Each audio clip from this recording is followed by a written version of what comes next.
उत्तराखंड के ऊधम सिंह नगर जिले से एक बड़ी खबर सामने आई है, जहां रुद्रपुर में राष्ट्रीय राजमार्ग 74 के चौड़ीकरण को लेकर अतिक्रमण हटाने की कार्रवाई तेज हो गई है।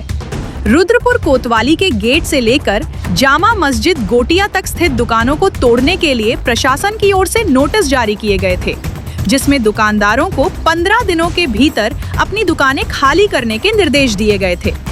प्रशासन का कहना है कि ये जमीन नजूल यानी सरकारी भूमि है और हाईवे चौड़ीकरण के लिए इसे खाली कराना बेहद जरूरी है। लेकिन इस कार्रवाई के खिलाफ सलीम अहमद समेत कई दुकानदार हाईकोर्ट पहुंच गए और नोटिस को चुनौती दी। याचिकाकर्ताओं का कहना है कि ये जमीन पुराने राजस्व रिकॉर्ड में आबादी के रूप में दर्ज है और वे लंबे समय से यहाँ कारोबार कर रहे हैं। उन्होंने कोर्ट को ये भी बताया कि पहले इसी मामले में 26 दिसंबर 2024 को हाई कोर्ट की खंडपीठ ने आदेश दिया था कि ऐसे मामलों की जांच के लिए एक समिति गठित की जाए, जो सभी पक्षों को सुनकर निष्पक्ष निर्णय ले। मामले की सुनवाई करते हुए न्यायमूर्ति पंकज पुरोहित की एकल पीठ ने दोनों पक्षों की दलीलें सुनी। एक तरफ प्रशासन ने जमीन को सरकारी बताते हुए अतिक्रमण हटाने की जरूरत बताई, वहीं दूसरी ओर दुकानदारों ने अपने अधिकारों और रिकॉर्ड का हवाला दिया। कोर्ट ने अपने फैसले में साफ कहा कि बिना उचित सुनवाई के किसी को भी उसकी जगह से हटाया नहीं जा सकता।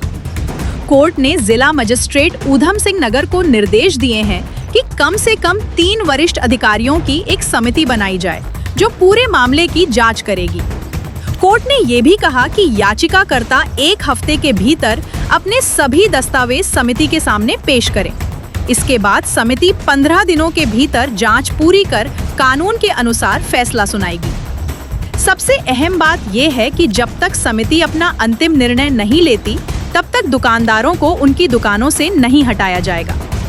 इस फैसले के बाद फिलहाल रुद्रपुर में कोतवाली गेट से जामा मस्जिद गोटिया तक दुकानों पर चलने वाली तोड़फोड़ की कार्रवाई पर रोक लग गई है। अब आगे की कार्रवाई समिति की रिपोर्ट और उसके फैसले पर निर्भर करेगी। देखिए, एक हमारी कुछ दुकानें नगरपालिका की हैं, कुछ अतिक्रमणकारी लोगों ने भी दुकानें हमारी संपत्ति पे कब्जा कर रखा है, जिसमें संयुक्त अभियान चला के यहाँ के जिला प्रशासन, पीडब्ल्यूडी और नगर निगम ने उनको नोटिस जारी किया था। उसके बाद वो माननीय न्यायालय में गए थे। माननीय न्यायालय ने माननीय जिलाधिकारी को एक आदेश दिया है कि 3 वरिष्ठ अधिकारियों की एक कमेटी बनाई जाए और 1 हफ्ते का उन्हें समय दिया गया है कि उसके अंदर जाके वो अपनी बात को रखें, और 15 दिन का समय माननीय न्यायालय ने दिया है।